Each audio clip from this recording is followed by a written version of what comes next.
Mientras la economía real, la que crea trabajo, está en crisis, cuánta gente sin trabajo, los mercados financieros nunca han estado tan inflados como ahora.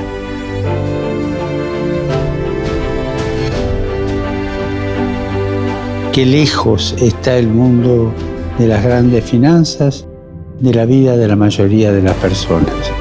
Las finanzas, si no están reguladas, se convierten en pura especulación, animada por algunas políticas monetarias.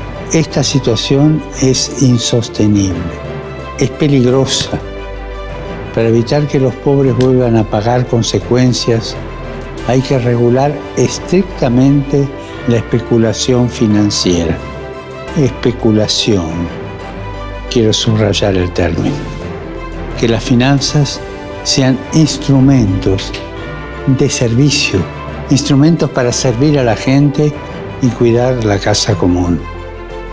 Todavía estamos a tiempo de poner en marcha un proceso de cambio global para practicar una economía diferente, más justa, inclusiva, sostenible, que no deje a nadie atrás. Hagámoslo y recemos para que los responsables del mundo financiero colaboren con los gobiernos a fin de regular los mercados financieros para proteger a los ciudadanos en peligro.